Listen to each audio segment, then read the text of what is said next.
신기한 기후학교.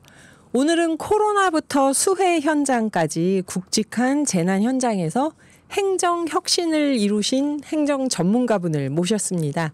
행정안전부의 재난안전관리본부장을 지낸 김희겸 선문대 교수님 모셨습니다. 안녕하세요. 네, 안녕하세요. 네, 선생님은 오늘의 기후 청취자분들께 또 직접 한번 소개를 해주신다면요. 네. OBS 라디오 오늘의 기후 청취자 여러분 안녕하십니까?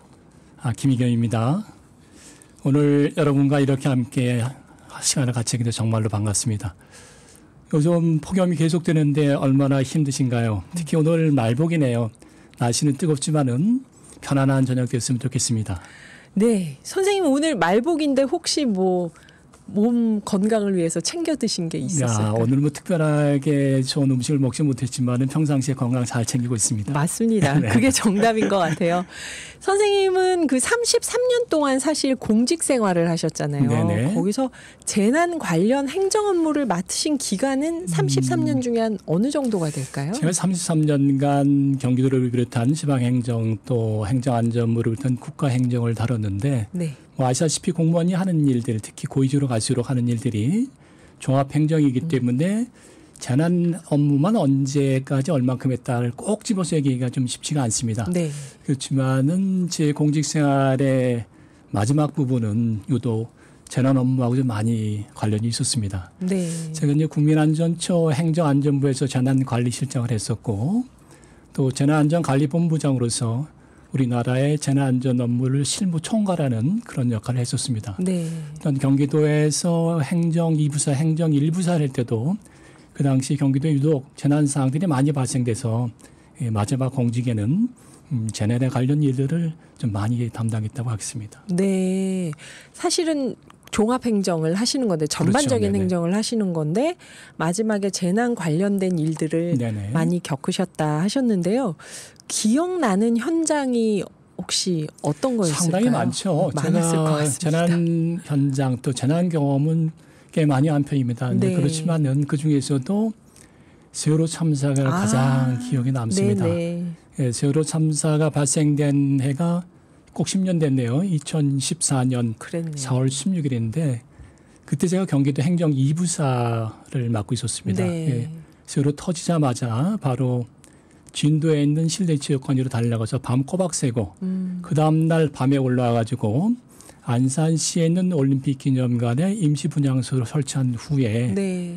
그 해 5월 달에 고양이산 터미널 화재가 있었는데 그 하루 빼고는 4월, 5월, 6월, 7월까지 매일같이 화랑 유원지에 있었던 세월호 공직 합동본부를 찾아갔었고 또 경기도 합동 대책본부에서 일을 했었습니다. 그때 합동 분향소에 설치된 상당히 지금 말씀드리기도 어려운데 어떤 나이의 어린 학생들이 많이 어린 목숨을 잃었지 않습니까? 네네. 그 어린 아이들의 사연을 보면서 눈시울이 좀 많이 적적하곤 했던 일들이 생각이 났고요. 특히 그에 많은 재난 사항들이 많이 발생됐었어요. 여러분 잘 아시지만 10월 달에 발생한 판교 한풍공 추락사고. 네네. 그다음에 1월 10일 날 있었던 의정부 대봉그린 아파트 화재, 의정부 화재라고 그러죠. 네. 의정부 화재를 비롯해서 또 2016년에 경주 지진 또 그에 있었던 태풍 차바 최근에는 코로나19에 대해서도 종합적인 업무를 했었기 때문에 네. 재난 사항들이 많이 생각이 나곤 하죠. 정말 최근 한 10년 동안 우리나라 국민들이 기억하고 있는 굵직한 재난을 사실은 다 행정 총괄 업무를 하셨던 셈인데요. 제가 지금 좀 놀란 건 고양 종합터미널 화재, 네네. 판교 환풍구 추락사고, 의정부 화재, 경기도 지역 화재 말씀하실 네네, 때 그렇습니다. 날짜까지 정확하게 기억하고 계셔서 구체적으로 알아요. 네. 그거를 그렇게 날짜까지 정확하게 기억하고 네네. 계셔서 말씀 들으면서 그게 그렇게 정말 중요한 일로 여겨지셨구나 하는 느낌이 딱 오는데요. 행정 업무, 재난 관련 행정 업무 네네. 맡으신 분들이 이제 우스갯소리지만 비만 오면 심장이 떨린다 이런 얘기도 하는데 선생님은 이렇게 굵직한 일들을 쭉 겪고 나서 어떤 개인적으로 그런 습관이나 염려나 이런 건 안 생기셨나요? 심장이 떨릴 정도는 아니지만은 상당히 걱정이 되곤 했죠. 네. 사실 지금까지도 그런데 아마 전국의 재난 업무를 담당하는 공무원들이 숙명 같은 거라고 하겠습니다. 내일은 광복절이지만은 네. 이 재난 업무를 담당하는 공무원들은 근무 시간이 끝나고 또 주말, 토요일, 일요일 휴일 없이 혹시 무슨 일이 발생되지 않을까 항상 긴장하게 되죠. 네. 그렇기 때문에 평상시에 남들은 편히 쉬지만은 이 공무원들은 그렇지 못합니다. 저 같은 경우도 재난 업무 담당할 때는 매일 잘 때도 네. 핸드폰 옆에다 놓고 잘 수밖에 없었고 휴일에도 사무실에서 30분 이상 거리 벗어날 때는 상당히 신경이 썼고 쓰였고 또 그렇지 못한 경우가 많았습니다. 네. 항상 매일같이 비상 대기하는 그런 기분이었죠. 근데 지금은 뭐 현직에서 보내왔지만은 네. 그래도 남들과 달리 비가 많이 오르게 되면 혹시 어느 지역 피해를 보는 거 아닌가. 인명 피해는 없어야 되는데 또 이 시간에 우리 후배 공무원들이 고생 많이 하겠구나. 그런 생각들이 많이 들죠. 그러게요. 정말 비상 대기하는 마음으로 네네. 공직 생활을 하셨겠습니다.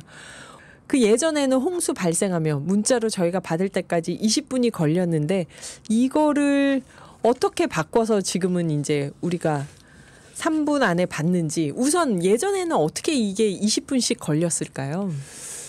제가 거기 설명드리기 전에 재난 문자가 뭘까 여기 대해서 좀 알려드릴 필요가 있어요. 네, 재난 문자가 네네. 뭘까? 어떤 분들은 어떻게 내 전화번호 알고 정부에서 문자 보냈을까. 기분 나빠하는 네, 분들 이렇게 생각하는 계세요. 분들도 있는데 네, 네. 사실은 재난 문자는 영어로는 Cell Broadcasting Service라고 해가지고 일종의 방송 형식입니다. 그래서 정부하고 이동통신사가 만일의 경우에 재난이 났을 때 보다 신속하고 효과적으로 대응하기 위해서 네. 새로운 시스템을 만든 거죠. 그래서 핸드폰에 특정 기능을 부여해가지고 일정한 기지국에 있는 사람들은 주소와 관계없이 다 이런 받도록. 문자 서비스를 받게 만드는 겁니다. 그래서 그 지역에 살다 하더라도 만일 거기 없으면 문자 메시지를 받지 못하고 네. 다른 지역에 사는 분들도 특정 거기에 기지국에 있다면. 이동 중일 때는 문자를 받게 된 거죠. 아하. 근데 이러한 것들이 뭐 초기에는 2004년도부터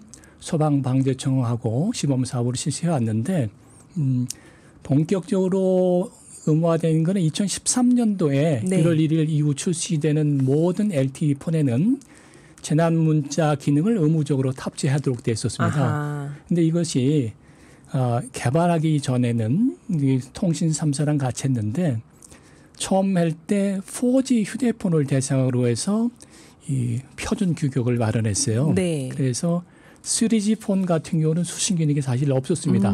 그래서 안전 디딤도 일어나고 행정안전부가 만든 웹을 깔아야지만 됐고요. 네. 또 많은 분들이 재난 문자 사항만 보내고 대응 요령 안 보내준다 그러는데 어쩌란 말이냐. 그래서 네, 그렇죠. 태풍이 오는데. 근데 90자까지 뺏기 입력을 못 시키게 해놨어요. 그러다 보니까 자세한 얘기들 못 하는 경우들도 있죠.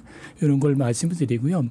뭐 개발이 된 지 꽤 됐지만 사실 모든 나라 이런 시스템이 있는 것이 아닙니다. 아, 그런가요? 네, 우리나라는 그래도 앞서갔기 때문에 만든 거고 네. 처음 개발할 때는 자동화 시스템을 만들지 못했어요. 네. 그래서 진행자께서 말씀해 주셨지만은 만일에 비가 많이 와서 홍수가 졌다. 그러면 홍수 통제소에서 홍수가 발생된 사실을 팩스로 국민안전처 지금은 행정안전부죠. 행정안전부의 상황실로 보내게 되면은 네. 상황 담당자가 팩스로 받은 내용을 다시 수동으로 재난 문자로 변환하고 이거를 특정 지역으로 보내는 그런 네. 송출하는 방식입니다. 그러다 보니까는 여러 단계의 과정을 거칠 수밖에 없고 거기에 따라 시간이 좀 더 다소 소요됐었죠. 그렇죠. 이게 20분하고 3분이 예를 들어 지진이다 그러면 굉장히 큰 차이가 있을 것 같아요. 이게. 지진 말씀드리면 정말로 많은 사연이 있는데 네. 우리나라 이제 경주 지진 때 재난 문자 있었지만은 그 전에 일본 구마모토 지진 이후에 네. 왜 폭염이다 이런 지진 문자 재난 문자 많이 보내면서 네. 막상 지진 사항들 발생할 때는 왜 안 보느냐 이런 얘기가 있었습니다. 그런데 그 당시만 하더라도 사실 자연 재난에 대해서 예측 가능한 재난에 대해서는 문자 메시지를 보내왔지만은 네. 사회 재난에서는 그걸 못했었어요. 갑자기 네, 일어나는 그리고 것. 지진은 발생되면은 전국에 지진이 발생됐습니다. 라디오나 TV로 보내면 금방 가능한데 특정 지역에 보내려게 되면은 어디까지 보내야 될까? 예를 들면은 부산에 규모 3.0의 지진이 났는데 수원에 보내게 되면은 수원에 계신 분들은 왜 나한테 보냈냐 설득을 했다 요구를 하거든요. 그러다 보니까는 특정 지역을 추출해서 보내는데 그 당시 우리나라는 지진이 많이 발생되지도 않았고 또 일본 같은 경우는 관측기, 계측기 투자가 많이 됐는데 우리는 그렇지 못했거든요. 네. 그 실제 정확하게 재난 문자를 보내는 데는 상당히 많은 시간이 소요돼 가지고 초기 기상청 이가 낼 때도 무척 어려움이 있었었죠. 네. 그러니까 우리가 이 재난 문자 받은 게 행정안전부에서 전 국민 전화번호를 들고 개인정보를 다 갖고 있는 거야? 그게 아니고 그렇죠. 네. 기지국에서 네, 일괄 그렇습니다. 발송을 하는 걸로요. 네네. 오해를 풀어주시기 바랍니다. 네. 청취자 여러분. 그래서 저희 지금 코로나부터 수해 현장까지 굵직한 재난 현장에서 행정혁신을 이뤄온 분이시죠. 행정안전부의 재난안전관리본부장을 지내신 김희겸 선문대 교수님과 이야기 나누고 있는데요. 조지 베이커 셀렉션의 I've been away too long 듣고 5부에서 더 자세한 이야기 전해드리겠습니다.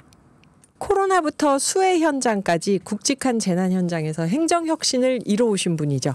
행정안전부의 재난안전관리본부장을 지내신 김희겸 선문대 교수님과 이야기 나누고 있는데요. 궁금하신 사항 있으면 샵 0999로 문자 보내주세요. 제가 현장에서 또 여쭤보겠습니다.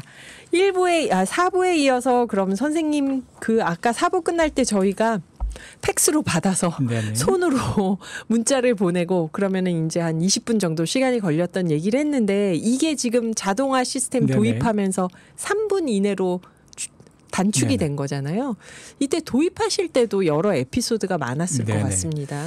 사실 이제 2016년입니다. 네. 2016년 10월 5일 날 태풍 차바 통상 태풍이 여름철에 오는데 거의 가을 되면서 태풍이 불어왔었죠. 그리고 그랬죠. 그해 9월 12일 날 경주 지진이 났었습니다. 그 경주 지진의 여파가 채 끝나지도 않았는데 태풍 차바가 와서 우리나라 남부지방 제주도에 네. 큰 피해를 보게 했거든요. 근데 그 당시에 울산에 태화강이 범람하는 그런 사태가 발생됐는데 네. 그 당시에 홍수경보, 홍수예보 발령 전파가 늦어가지고 피해가 더 커졌다 이런 사회적 비판이 있었습니다. 네. 그래서 그때 그걸 계기로 지금은 업무가 환경부로 이관됐지만은 그 당시 주무부처인 국토교통부하고 함께 어떻게 보면 보다 신속하고 정확하게 재난 문자를 보낼 수 있는 시스템을 만들까 그걸 고민했었죠. 네. 좀 전에 진행자께서 말씀하셨지만은 그 전에는 홍수 통제소의 홍수 발령문에 있는 내용이나 홍수 발생 지역에 대한 내용들이 재난 문자로 바로 전송되는 자동화 시스템이 안 돼 있었거든요. 네. 그러다 보니까는 중간에 상실 근무자가 수동으로 하고 또 수동으로 해야 되면은 실수도 있기 때문에 그걸 또 일일이 재확인하는 맞아요. 그런 절차까지 거쳤습니다. 그래서 시간이 상당히 더 오래 지체됐던 거죠. 그래서 이러한 문제를 해결하기 위해서 홍수통제소의 홍수 발생 사항을 국민안전처 상실에 전달하면은 바로 자동으로 재난 문자를 생성하고 또 어느 지역에 보낼 건가 지역까지도 특정해서 보낼 수 있는 연동 시스템을 구축했습니다. 그래서 한 20분 걸리던 것이 3분 이내로 단축하게 됐던 거였죠. 네. 그리고 그때 그 당시만 해도 국민안전처 그 후에 행정안전부만 재난 문자를 발송할 수 있는 권한을 가졌었는데 네. 경주 지진을 계기로 지자체에서도 빨리 보낼 수 있게 해달라 이런 얘기도 있었습니다. 또 기상청이 지진 업무를 더 잘 알고 있었거든요. 그래서 그해 그 다음에 1월에 기상청의 업무를 이관했고 또 2017년도는 시도, 18년도는 시군구까지 재난 문자를 발송하는 권한을 위임을 했습니다. 제가 알기로는 지난해 그러한 극한 호우에 대해서는 기상청이 직접 문자를 보낼 수 있도록 네. 했고 금년 6월에는 환경부 홍수통제에서도 행정안전부 거치지 않고 재난 문자를 직접 송출할 수 있도록 그렇게 제도가 바뀐 것으로 알고 있습니다. 그러니까 빨리 알리고 사람들이 빨리 대피할 수 그런 있도록 거죠. 네. 하려고 지금 네네. 이렇게 일종의 행정 혁신을 한 건데 이게 그 작년에는 호우 문자가 6번 왔는데 올해는 하루에만 24번이 울렸다. 이런 기사 제목을 네네. 보면은 많이 와서 그래서 귀찮았다는 건가 문제가 있다는 건가 좀 여러 가지 생각이 드는데 네네. 이런 기사 제목은 어떻게 생각하시나요? 사실 두 면을 다 볼 수 있을 것 같습니다. 제가 알기로는 아마 언론에 나온 이후에 네. 최대 42번까지 대남 문자가 나온 걸로 이렇게 상당히 많이 나왔죠. 하루에. 요새 기상 변화가 워낙 또 많으니까요. 맞아요, 맞아요. 네. 아마 이제 청취자 여러분께서도 우리나라 기후가 변하고 있구나. 아마 실제 체감하고 계실 겁니다. 금년 여름에 우리나라의 장마 패턴이 완전히 바뀌고 있습니다. 이 동남아 아열대 지역에서 볼 수 있는 스콜 현상이 계속 반복되고 있죠. 갑자기 퍼붓고 그렇죠. 사라지고 그러는. 마른 하늘에 갑자기 구름이 몰려왔다가 비 퍼붓고는 언제 그랬는지 싹 사라지는 네. 그런 현상입니다. 그리고 금년 7월에는 언론에도 많이 나왔지만 군산의 어청도 지역에 네. 시간당 146mm라는 물폭탄이 쏟아졌습니다. 네. 또 전북이라든지 충남 지역 같은 경우에는 200년에 한 번 올 정도의 엄청난 폭우가 쏟아졌거든요. 네. 그동안 우리가 생각했던 상식으로 알거나 경험했던 그런 내용들이 이제 더 이상 통하지 않게 된 거죠. 그러다 보니까는 국민들로서는 뭐 정부에서 보내는 재난 문제에 관심을 가질 수밖에 없는데 좀 전에 말씀하신 대로 관련 기관이 신속하게 알려준다고 재난 문자를 보내지만은 네. 유사한 문자를 서로 다른 기관에 중복해서 나가는 경우들이 있습니다. 그렇죠. 좀 전에 네. 시에서 오고 그다음 도에서 그렇죠. 오고 막 여기저기서 오면 네, 네. 기상청과 행정안전부 같이 오는 네. 경우니까 이렇게 되게 되면은 사람들이 아무래도 긴장을 덜하게 되거든요. 비슷한 내용이기 되면 재난 문제에 대해서 무감각해지는 거죠. 네. 그렇기 때문에 이런 문제를 없애기 위해서는 관계기관에서도 정확한 사항을 실시간으로 그렇게 보내야 되고 너무 남발하지 않도록 뭐 남발이라까지는 하더라도 지나치게 많이 보내서는 안 될 거라고 생각됩니다. 그런데 네. 최근에는 좀 많이 나가는 경우들이 있어요. 또 하나는 국민들께서도 좀 불편하고 그러시면은 재난 문자 왔을 때 꼭 폭우 아니라 하더라도 자연재난, 사회재난이 있을 때 내가 모르는 다른 지역에 누군가 재난 상황을 겪고 있구나. 그렇게 좀 이해해 줬으면 좋겠어요. 제가 국민안전처 근무할 때도 보게 되면은 재난 문자 회의 중에 한꺼번에 올리게 되면 피곤하거든요. 네. 그럴 때 이런 분들이 전 상황실로 전화해서 항의하는 경우들도 있었어요. 그래서 네. 국민 여러분께서도 조금은 너무 많이 보낸다 이런 생각이 들겠지만은 그래도 넓으신 마음으로 다른 사람들을 위해서 재난 문자가 나오고 있구나. 그렇게 이해해 주면 정말 고맙겠습니다. 오늘 그 말씀이 진짜 와닿네요. 지금 나는 안전한 곳에 그렇죠. 있더라도 재난 문자가 왔을 때 어디선가 지금 우리 이웃이 재난 상황에 처해 있구나 하고 네네. 생각을 하자. 네네. 네, 요건 우리가 기억을 해야겠습니다. 윤나무님이 파주는 지금 비가 엄청 내리고 있어요 하고 문자가 또 왔네요. 지금 그러니까 말씀하신 대로 시군별로 문자를 보낼 수 있도록 해줘야지 이 상황이 그렇죠. 막 기상 현상이 미세하게 서로 달라지니까 맞습니다. 그런 이유가 또 있겠어요. 지난달에 저희 기상청 전문가가 오셔가지고 요즘은 진짜 일기예보 잘 맞추기 힘들다. 또 굉장히 빨리 변한다. 일기예보 기상이 이런 얘기를 했는데 이럴 때는 재난 대비를 우리가 어떻게 해야 될까요? 상당히 어렵죠. 저도 여기 오기 전에 사실은 기상 예보를 보고 왔었는데 네. 저녁 7시 전후로 한 10mm 정도의 비가 오겠다 했는데 네. 좀 전에 여기 들어오기 전에 다시 봤더니 밤 늦게 더 많이 오는 거로 바뀌었더라고요. 수원 지역에도. 그만큼 기후변화가 심하고 네. 날씨의 국지적 변동성이 커졌습니다. 네. 우리나라가 아주 큰 나라는 아님에도 불구하고 어떤 경우는 인접 동해는 비가 많이 오는데 맞아요. 그 옆에는 오지 않는 경우들이 있거든요. 네. 그러다 보니까는 기상청에서도 슈퍼컴퓨터 사주지만은 일기예보하는데 정말 힘들 거예요. 예측하기 쉽지 않죠. 네. 그러니까 관련 기관도 어렵고 그랬는데 이럴 때는 최악의 가능성을 열어놓고 대비해야 되지 않는가 그렇게 생각이 됩니다. 대개 재난 피해를 겪게 되는 것이 설마 괜찮겠지. 그냥 넘어가겠지. 나는 괜찮겠지. 이런 방심 때문이거든요. 네. 그래서 관계기관에서도 혹시 위험성이 있게 되면 좀 더 긴장하고 국민들께서도 특히 여름철 기상 정보가 계속 바뀌니까는 시시각각으로 바뀌는 기상예보 사항을 좀 예의적 예로 주시해 줬으면 좋겠고 네. 또 재난이라는 것이 언제 어디서 누구한테 발생될지 모르거든요. 그래서 평상시에 뭐 태풍이나 호풍이나 안전에 대해서 내 스스로 나의 안전을 지킨다는 자세로 그런 기본적인 행동 요령도 같이 알고 또 대처했으면 좋겠습니다. 네. 문자가 왔을 때만이 아니라 이 변화무쌍한 기상 상황에서 최악의 가능성을 항상 염두에 두고 그렇죠. 대비를 하자. 네. 괜찮겠지 설마 하다가 이게 문제가 된다. 이 말씀도 또 오늘 밑줄 쫙 형광펜으로 그어야겠네요. 노래 한 곡 듣고 잠깐 쉬었다가 또 이야기 이어가 보겠습니다. 김희겸 선문대 행정공기업학과 교수님과 이야기 나누고 있는데요.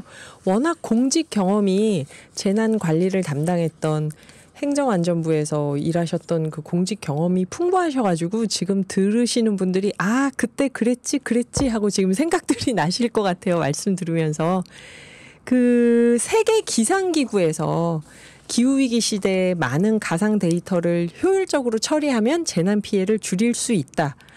그랬는데 이게 무슨 말일까? 가상 데이터를 효율적으로 처리한다는 게 그러면 기상 예보의 정확도를 높인다는 얘기가 이게 어떤 뜻일까요? 빅데이터 재난 대응에 어떻게 활용한다는 건지. 요새는 인공지능도 나왔지만은 데이터가 정말로 중요하죠.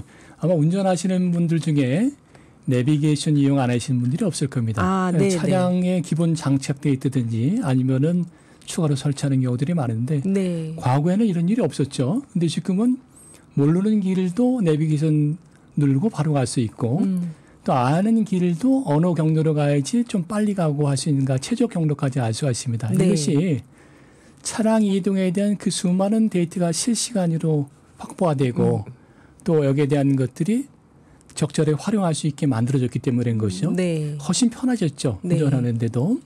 기상예보도 마찬가지입니다. 아마 다른 재난도 똑같다고 저는 생각이 되는데 보다 다양한 변수에 대한 정확한 데이터를 더 많이 알 수 있다면 또 신속하게 활용할 수 있다게 되면은 그만큼 예측도 나아지고 정확해지겠죠. 예를 들면은 기존의 관측 지점, 뭐 지진이든 다른 것도 많이 기상의 관측 지점들은 한 개밖에 없었는데 네. 이거를 10개 지역에도 더 많이 늘려가지고 하게 되면은 좀 더 구체적인 상세한 자료를 얻을 수 있는 거죠. 데이터가 더 많이 생기고. 이 더 많이 얻은 데이터를 실시간으로 저장하고 이송해서 활용한다게 되면은 기상 예보에 대해서도 좀 더 정확하게 할 수가 있고, 네. 뭐 홍수, 산사태 같은 경우도 마찬가지고 각종 재난에 사전에 예비하고 그에 따라서 피해도 줄어들 수가 있겠죠. 네. 특히 요새처럼 과학이 발달한 시대는 그 빅데이터, 인공지능 같은 그런 기술이 재난 업무에도 꼭 필요하다고 생각이 됩니다. 네, 내비게이션 예를 들어주시니까 아 그렇겠구나 하고 이해가 되는데요. 여기 최숙자님이 저는 재난 문자 많이 오는 건 괜찮은데요. 누구누구 분을 찾습니다. 이런 문자가 오면 참 마음이 아프더라고요. 요즘은 진짜 실종된 분들 문자도 이렇게 보내주시더라고요. 이런 빅데이터 재난 대응이 그러면은 지금 코로나가 또 돌고 있다고 얘기가 네네네. 나오는데 코로나19 같은 감염병 재난에도 이게 적용이 될까요? 실제 적용이 됐었습니다. 아 그런가요? 아마 많은 분들이 아실 텐데 코로나 때 다양한 웹들이 민간에서 개발되고 활용됐었거든요. 네. 그래서 코로나 바이러스 상황판 또 확진자 이동 경로 이런 거에 대한 지도를 제공하는 앱들이 많이 있었죠. 네. 그래서 어느 지역에 가게 되면은 확진자들이 많으니까 많다. 거기 가지 말라 네네. 이런 앱들이 있었거든요. 그래서 마찬가지로 바이러스의 전파 양상 또 인구 밀접 지역, 인구의 이동 동선 이런 것들에 대한 다양한 데이터들이 확보가 된다면은 가뜩이나 적은 행정력 예산을 좀 더 절약할 수가 있겠죠. 네. 제한된 행정력이나 예산을 어느 지역에 어디에 우선적으로 투입할 건가 여기에 대한 의사결정을 보다 신속하고 정확하게 할 수 있기 때문에 훨씬 재난 대응에 도움이 될 겁니다. 그래서 빅데이터를 활용한 재난은 비단 코로나19뿐만 아니라 그 밖에 감염병 더 나아가서는 모든 사회재난, 자연재난에도 적용할 수 있다고 생각이 됩니다. 예측하고 대비하고 그렇죠. 대응하고. 일어났을 때 또 어떻게 그 실시간으로 같이 움직여야 되는지도 보여줄 수 있고. 네. 네. 이런 기후위기 시대에 그러면은 선생님께서 생각하실 때 도시의 관리는 어떤 방향으로 가야 된다고 보시는지요? 상당히 어려죠. 과거에 농촌 중심으로 살았을 때는 피해 규모가 그렇게 크지 않았습니다. 맞아요. 사람도 이렇게 많이 안 그렇죠. 살았고. 근데 이게 도시에 사람들이 집중되고 네. 기상 이후 현상이 계속 빈발되니까는 아무래도 자연재난의 피해는 계속 될 거라고 생각됩니다. 근데 네. 이런 자연재난뿐만 아니라 각종 재난은 선진국이든 후진국이든 발생할 수밖에 없고 네. 또 과거에도 있었고 현재도 있었고 미래도 있을 겁니다. 그렇지만 사회 전체의 방제 역량이 어느 정도 되는지, 사회 전체의 구성원들이 어떻게 대비하고 예방하느냐에 따라서 피해 규모가 달라지고 사회에 미치는 파장 정도가 확 변하게 됩니다. 우리나라 같은 경우도 과거의 성장 중심일 때는 먹고 사는 거, 경제만 신경 썼지 네. 안전에 대해서는 덜 신경 썼거든요. 이제는 우리나라도 선진국이 됐기 때문에 우선적으로 사회 전체의 방제 역량을 키워야 된다고 생각됩니다. 그러려면은 200년도에 빈도의 비가 왔다 그러지만은 댐이나 하천 같은 방제 시설의 설계 기준도 좀 더 강화하고 네. 또 예산도 투자해서 CCTV, 센서, 자동 통제 시스템 같은 방제 관련 인프라를 보강할 필요가 있다고 생각됩니다. 그리고 네. 관련 기관에서도 보다 신속하고 또 효과적으로 대응할 수 있는 재난 대응 체계를 마련해야 되고 또 평상시에 우리 주변에 위험 요소가 뭐가 있는지 사전에 좀 확인하고 점검하고 또 보강하는 그런 노력, 더 나아가서는 국민 각자가 한 분 한 분들이 안전한 사회를 만들겠다는 그런 인식 속에서 생활 속에 실천하는 것들이 필요하다고 생각이 됩니다. 네. 이게 이제 재난에 일어났을 때 그렇죠. 재난은 어차피 옛날도 일어나고 지금도 일어나고 피할 수 없는 건데 어떻게 우리가 공동 노력으로 피해를 줄일 수 그렇죠. 있는가 그 말씀을 해주셨는데요. 당연히 빅데이터나 첨단 기술은 필요하다고 이제 네네. 말씀을 먼저 해주셨고 그 마지막으로 저희 청취자분들께 하시고 싶은 말씀이 있다면 충분히 해주셔도 좋겠습니다. 벌써 끝나는 시간인가요? 저도 아쉽네요. 네. 재난 사실 건강을 잃어본 사람들은 건강의 소중함을 절실하게 깨닫게 됩니다. 걷지 못하고 조금 아픈 사람들 직립 보행할 수 있는 것이 얼마나 행복한 일인가 모든 걸 잃어봐야지 알거든요. 네. 막상 재난을 겪게 되게 되면은 재난 피해 당사자의 아픔은 이루 말할 수가 없습니다. 근데 대규모 사회재난의 경우에는 피해 당사자뿐만 아니라 사회 전체적으로 입는 사회적 피해, 경제적 피해 손실 규모가 엄청나거든요. 네. 그래서 재난은 사전에 발생되지 않도록 막는 것이 절대적으로 필요하다고 생각됩니다. 근데 아까 말씀드린 데 모든 재난을 다 막을 수는 없거든요. 네. 불가피하게 사회 역량이 그럴 수밖에 없는 경우도 있습니다. 예를 들면은 아프리카 사람들도 수돗물 먹고 싶고 적어도 물 먹고 싶은데 사회적으로 그렇게 할 역량이 안 되는 거거든요. 네. 지진이 크게 일어난 지역 같은 경우도 뭐 규모 7, 8에도 이길 정도의 내진 보강 장치를 해준다면 괜찮은데 흙벽돌로 집을 져서 아까운 생명이 있는 경우도 있는 거죠. 이렇게 할 수 없이 겪는 경우도 있지만은 네. 사회 자원을 충분히 투입하지 않거나 또 개개인들이 아까 말씀드린 대로 나는 괜찮겠지 방심해서 아까운 인명피해를 입는 경우가 상당히 많습니다. 네.